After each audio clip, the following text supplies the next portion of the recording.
ಈ ಹೋರಾಟದಲ್ಲಿ ಈಗಾಗಲೇ ನಮ್ಮ ನಡಹಳ್ಳಿಯವರು ಬಹಳ ಮಾರ್ಮಿಕವಾಗಿ ಮಾತನಾಡಿದರು. ಈ ಕಾಂಗ್ರೆಸ್ ಸರ್ಕಾರ 2.5 ವರ್ಷದಲ್ಲಿ ಏನ್ ಮಾಡಿದೆ ಅನ್ನೋದನ್ನ ನಾವೆಲ್ಲ ಆತ್ಮಲೋಕನ ಮಾಡ್ಕೋಬೇಕಾಗ್ಯದ. ಪ್ರತಿಯೊಂದು ಸಮಾಜದಲ್ಲಿ, ಪ್ರತಿಯೊಂದು ಯುವಕರಲ್ಲಿ, ಹೆಣ್ಣು ಮಕ್ಕಳಲ್ಲಿ ನಿಮ್ಮೆಲ್ಲರಿಗೆ ನಾನು ವಿನಂತಿ ಮಾಡ್ಕೋತೀನಿ, ಈ 2.5 ವರ್ಷದಲ್ಲಿ 5 ಫ್ರೀ ಬಿಕ್ಕಿ ಬಾಟೆಯನ್ನು ಕೊಟ್ಟು ಇವತ್ತು ಸರ್ಕಾರದ ರಚನೆಯನ್ನು ಮಾಡಿ ಇವತ್ತು ಯಾರಿಗೂ ಕೂಡ ಒಂದು ರೈತನ ಕಣ್ಣೀರು ಒರೆಸ್ತಕ್ಕಂತ ಮಾಡಲಾರ್ದ ಕೆಲಸ ಯಾವ್ದಾದ್ರು ಮಾಡಿದ್ರೆ ಅದು ಕಾಂಗ್ರೆಸ್ ಸರ್ಕಾರ ಅಂತ ಹೇಳಿಕ್ಕೆ ನಾನು ಬಯಸ್ತೇನೆ. ಆದ್ರೆ ಇವತ್ತು ಉಳ್ಳಾಗಡ್ಡಿ ಇರ್ಬೋದು, ತೊಗರಿ ಇರ್ಬೋದು, ಇವತ್ತು ಅನೇಕ ಮೆಕ್ಕೆಜೋಳ ಇರ್ಬೋದು, ಇವತ್ತು ಕೇಂದ್ರದಲ್ಲಿ ಇವತ್ತು ಸರ್ಕಾರದಲ್ಲಿ ಇರ್ತಕ್ಕಂಥ ಮಂತ್ರಿಗಳು ಏನ್ ಮಾಡಿದ್ರು ಅನ್ನೋದನ್ನ ನಾವೆಲ್ಲ ಕೇಳ್ಬೇಕಾಗಿದೆ. ಇವತ್ತು ನೀವು ಎಲ್ಲರೂ ಸುಮ್ಮನೆ ಯಾವ ಮಂತ್ರಿ ಬರೋಣ ನೀವು ಹೋಗಿ ಅವ್ರ ಜಡಿ ಕುತ್ಕೊಂಡು ಫೋಟೋ ತಕೊಂಡು ಹೋಗೋದು ಮಾಡೋದು ಬೇಡ. ಇವತ್ತು ನಮ್ಮ ರೈತರ ಕಣ್ಣೀರು, ಇವತ್ತು ಮಳೆ ಬಂತು, ಎಷ್ಟು ಬೆಳೆ ಹಾನಿ ಆಯ್ತು. ಇವತ್ತು 76 ದಿವಸ ಧರಣಿ ಸತ್ಯಾಗ್ರಹ ಕೊಟ್ಟಂತ ಸರ್ಕಾರಿ ವೈದ್ಯಕೀಯ ಕಾಲೇಜಿನಲ್ಲಿ ಅವ್ರಿಗೆ ಕೂಡ ಕರೆದು ಅವ್ರಿಗೆ ಅವಮಾನ ಮಾಡಿ ಕಳಿಸೋದು. ಅದ್ರ ಜೊತೆಯಲ್ಲಿ ಇವತ್ತು ರೈತರು ಪ್ರತಿಯೊಂದು ಬೆಳೆ ಕಳ್ಕೊಂಡು ಬೀದಿಗಿಳಿತಕ್ಕಂತ ಪರಿಸ್ಥಿತಿ ಉದ್ಭವ ಆಯ್ತು. ಇಷ್ಟೆಲ್ಲ ಆದ್ರೂ ಕೂಡ ನಾವು ಸುಮ್ಮನೆ ಕೂತ್ರೆ ಇವತ್ತು ನಮ್ಮ ಮುಂದಿನ ದಿನಮಾನಗಳಲ್ಲಿ ನಮ್ಮ ರೈತರಿಗೆ ಕಣ್ಣೀರು ಒರೆಸ್ತಕ್ಕಂಥ ಪುಣ್ಯಾತ್ಮರು ಯಾರು ಇಲ್ಲ. ಅದು ಮುಂದೆ ಯಾರಾದ್ರೂ ಬರ್ಬೇಕಾದ್ರೆ ಸನ್ಮಾನ್ಯ BS ಯಡಿಯೂರಪ್ಪನವ್ರು ಬರ್ಬೇಕು, ಮತ್ತೆ ಮುಂದೆ ಬರ್ತಕ್ಕಂಥ ನಮ್ಮ ದೇಶದ ಪ್ರಧಾನಿ ನರೇಂದ್ರ ಮೋದಿ ಅವರು ಬರ್ಬೇಕಾಗ್ತದೆ ಅಂತಕ್ಕಂಥ ಮಾತನ್ನ ಈ ಸಂದರ್ಭದಲ್ಲಿ ನಾನು ಹೇಳಿಕೆ ಬಯಸ್ತೀನಿ ಬಂಧುಗಳೇ. ಯಾಕಂದ್ರೆ ನಾವು ಬಹಳ ಮಾತನಾಡ್ಬೇಕಾಗ್ಯದ, ಆದ್ರೆ ಮಾತಾಡೋ ಸಂದರ್ಭ ಅಲ್ಲ. ಯಾಕಂದ್ರೆ ನೀವು 4.5 ಕಿಲೋಮೀಟರ್ ನೀವು ನಡ್ಕೊತ್ ಬಂದಿರಿ. ಇದೇ ಹೇಳಿರಲ್ಲ SK ಬೆಳ್ಳೂರು, ನಾವೆಲ್ಲ ಟ್ರ್ಯಾಕ್ಟರ್ ನಿಂತು ಬಂದಿವಿ, ನೀವು ನಡ್ಕೊತ್ ಬಂದಿರಿ, ಮಕ್ಳು ಮ್ಯಾಗ ನಿಂತು ಮಾತಾಡ್ತಾರ ಅಂತ ನೀವು ಬೈಬಾರದು. ಆದ್ರೆ ಇವತ್ತು ಈ ಹೋರಾಟ ಏನು ಶುರುವಾಗಿದೆ, ಇವತ್ತು AS ಪಾಟೀಲ್ ನಡಹಳ್ಳಿ ಅವರ ನೇತೃತ್ವದಲ್ಲಿ ಸನ್ಮಾನ್ಯ ರಾಜ್ಯಾಧ್ಯಕ್ಷರು ಇವತ್ತು ವಿಜೇಂದ್ರ ಅವರ ಆದೇಶದ ಮೇರೆಗೆ ಇವತ್ತು ಜನಾರ್ದನ್ ರೆಡ್ಡಿ ಸಾಹೇಬರ ನೇತೃತ್ವದಲ್ಲಿ ಬಿಜಾಪುರ ಜಿಲ್ಲೆಯಲ್ಲಿ ಇವತ್ತೇನ ನಾವು ಹೋರಾಟವನ್ನು ಹಮ್ಮಿಕೊಂಡಿದೀವಿ. ಈ ಹೋರಾಟ ಇಲ್ಲಿಗೆ ನಿಲ್ಲಂಗಿಲ್ಲ. ಈ ಹೋರಾಟ ಪ್ರತಿಯೊಂದರ ಅಕೌಂಟ್ಗೆ ಬಂದು ದುಡ್ಡು ತಲುಪುವವರೆಗೆ ನಾವು ಹೋರಾಟವನ್ನು ಮಾಡ್ತೀವಿ ಅಂತಕ್ಕಂಥ ಮಾತನ್ನು ಈ ಸಂದರ್ಭದಲ್ಲಿ ನಾನು ಹೇಳಿಕೆ ಬಯಸ್ತೇನೆ.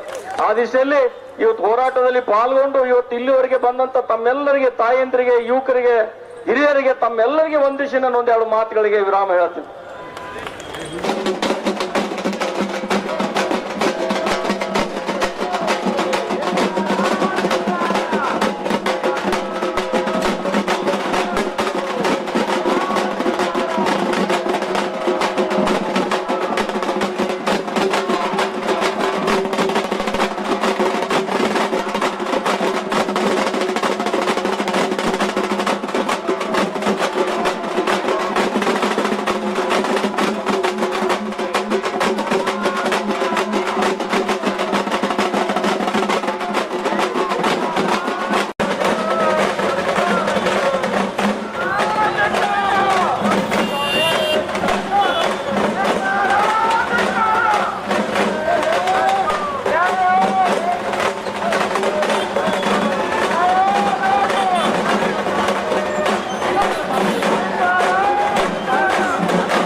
ರೀತಿ ಉಮೇಶ್ ಕಾರಜೋಳ ಅವರು, ಕೌಟಿಗೆ ಅವರು ಬಹಳಷ್ಟು ಜನ ಭಾಗವಹಿಸಿದ್ರು.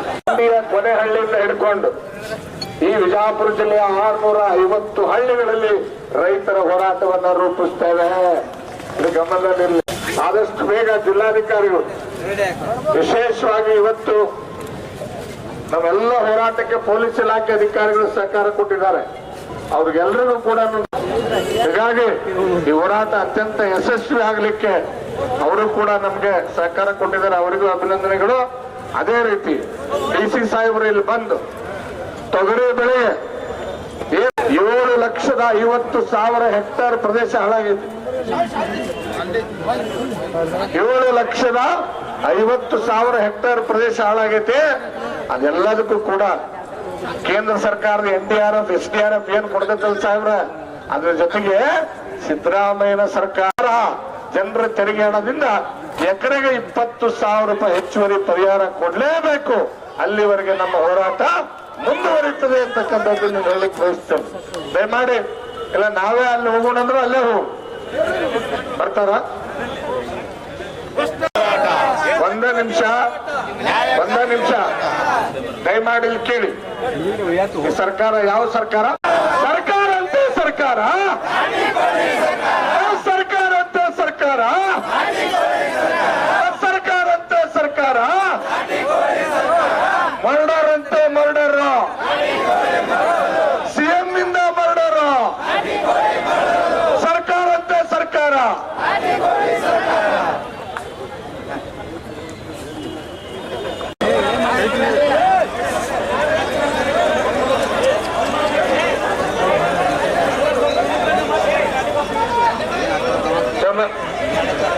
ಹೆಚ್ಚುವರೆಗೆ ಆದರೆ ಪ್ರಸ್ತುತ ಕಾಂಗ್ರೆಸ್ ಸರ್ಕಾರ ಘೋಷಣೆ ಮಾಡಿದ ಕೇವಲ 8,500 ರೂಪಾಯಿ ಮಾತ್ರ. ಸಂಪೂರ್ಣ ಮನೆ ಕಳೆದುಕೊಂಡವರಿಗೆ BSY ನೇತೃತ್ವದ ಸರ್ಕಾರ ನೀಡಿದೆ.